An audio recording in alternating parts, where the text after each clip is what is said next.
Good morning students, class 11th accountancy. बेटे, with same routine we are continuing with the chapter number 2, unit number 2, under which we are going through this chapter 2.2 partnership. हम इसके 2 lecture कर चुके हैं. This is next lecture. The topic is minor as a partner. मैंने आपको पिछले lecture में यहाँ बताया था कि माइनर पार्टनर पर हम एक पूरा लेक्चर लेंगे टाइप्स ऑफ पार्टनर्स में. तो उस टाइप्स ऑफ पार्टनर में माइनर एज ए पार्टनर क्या होता है, आप सबसे पहले माइनर की डेफिनेशन पढ़िए. माइनर वो बंदा होता है जिसकी एज 18 साल से कम हो. इसके कुछ रूल्स एंड रेगुलेशंस हैं. 18th बर्थडे से पहले और 18th बर्थडे वाले दिन और 18th बर्थडे वाले दिन के बाद what is the role of minor in the firm. देखिए बेटे, यहाँ पर a person less than the age of 18 comes under the category of minor. The main feature of a minor is that he lacks the capacity to enter into a contract. In other words, 18 साल से कम का बच्चा contract का मतलब ये है कि वो बेसिकली अपने माइंड से कोई डिसीजन नहीं ले सकता, ये माना जाता है. इसलिए हम ये कहते हैं कि he is not liable to become a full-fledged partner. In other words, the contract signed with the minor is completely void, जिसका कोई मतलब नहीं है. If a minor refuses to fulfill the promise done to the other party, then the party cannot move to the court for the implementation of the contract. Minor अगर आप minor से कुछ contract करवाते हैं वो वॉइड है, आप court में उसको चैलेंज नहीं कर सकते. उसके बाद आप ये देखिए बेटे, पोजीशन ऑफ माइनर की बात हो रही है. कहता position of a minor partner, I repeat, position of a minor partner before attaining majority, यानी कि 18th बर्थडे से पहले what is basically role of the minor. कहता rights of a minor partner क्या हैं. ये 2 राइट्स हैं, A and this is your A and this is B. I repeat, this is A and this is B. Rights of a minor partner का पहला right to share in profits and losses. दोबारा से देखिएगा, कहता है a minor profits and assets, not losses. A minor less than has the right to get the share of profits and assets which was decided at the time of his entry as a partner. It should be kept in mind that a minor partner has no relation with the loss of the firm. Minor का loss से कोई link नहीं है. Profit आएगा, आपको उसको profit में हिस्सा देना पड़ेगा. लॉस का उससे कोई लिंक नहीं है. कहता right to inspect the book of accounts.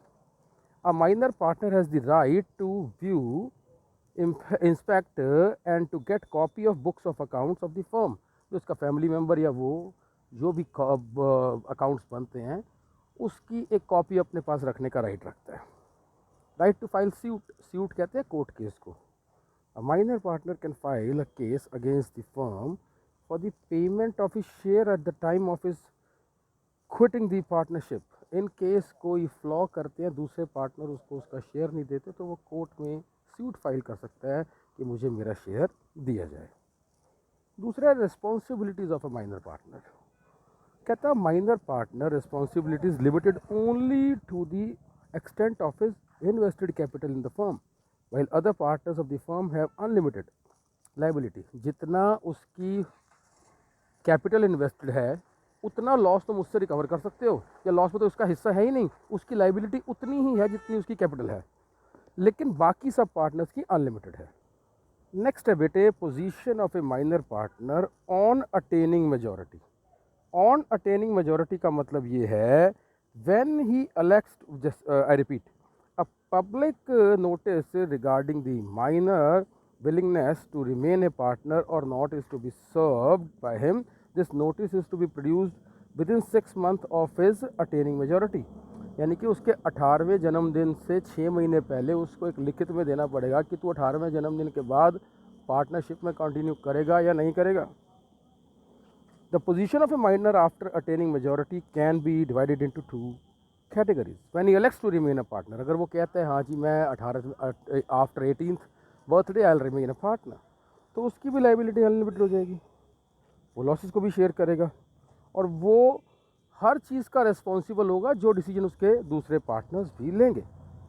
और अगर वो ये कहता है कि I do not want to remain a partner in the future, then what. कहता है His rights and responsibility will be of the minor till the age of public notice, date of public notice.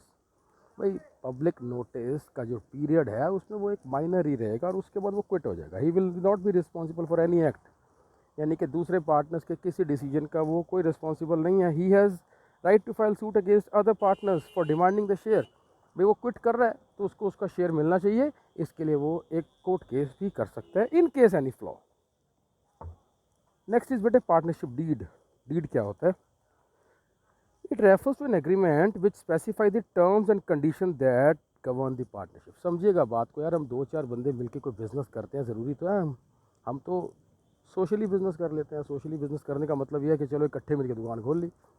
Deed का मतलब है जहाँ हर term and condition return में होती है, किसका कितना हिस्सा होगा, कौन कितनी कैपिटल इन्वेस्ट करेगा, लॉस में क्या होगा, प्रॉफिट में क्या होगा, एक्टिव कौन होगा, डॉर्मेंट कौन होगा, ये सब कुछ उसमें लिखा जाता है.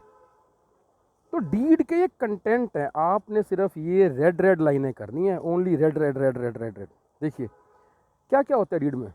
एड्रेस फॉर्म का, पार्टनर्स के एड्रेस, ड्यूरेशन ऑफ पार्टनरशिप, कितने टाइम का पार्टनरशिप है, कहता फर्म के बिजनेस का nature, contribution of capital, profit and loss की रेशो, कितनी रेशो में प्रॉफिट लॉस आप करेंगे, commission and salary of partners के मंथली या ईयरली कितना पार्टनर्स विड्रॉ करेंगे, loans to and by partners, partner loan firm से लेंगे या देंगे, उसके rights, drawings and interest on it, अगर पार्टनर कोई पैसा विड्रॉ करता है फर्म से तो उस पर उसको कितना इंटरेस्ट देना पड़ेगा, books of audit of books of accounts, auditing का राइट है कि नहीं है, rights and duties and liabilities of the partner, जो भी उसके राइट्स हैं, उसके देनदारियां हैं, ड्यूटीज़ हैं, वो लिखित में आएंगी. Admission and retirement of A partner के क्लॉज, ये सब +2 की बातें हैं, सिर्फ आपने पढ़नी है कि ये सब लिखित में है. कुछ शर्तें हैं जो लिखित में आएंगी, वो जो शर्तें होती हैं वो पार्टनरशिप डीड में होती हैं यार. Valuation of goodwill. अब गुडविल क्या है, अभी आपको ये नहीं देखना. गुडविल का मतलब ये है कि बेसिकली पार्टनरशिप जितनी देर तक चलती है तो फर्म की जो वैल्यू बनती है वक्त के साथ, उस इनटेंजिबल एसेट की वैल्यू को कैसे आंकना है, वेल बात की बात है, पर ये लिखित में होगा.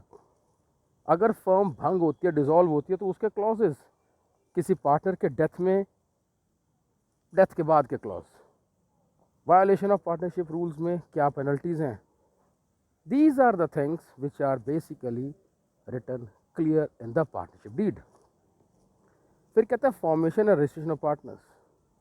देखो यार सीधी सी बात है, अगर आप कोई पार्टनरशिप को रजिस्टर कराना चाहते हैं तो इसके लिए आपको बेसिकली क्या करना होता है. According to partnership act, it is not necessary to get the firm registered for the formation, but there can be some difficulties non getting it registered, and registration bring some facilities in the week.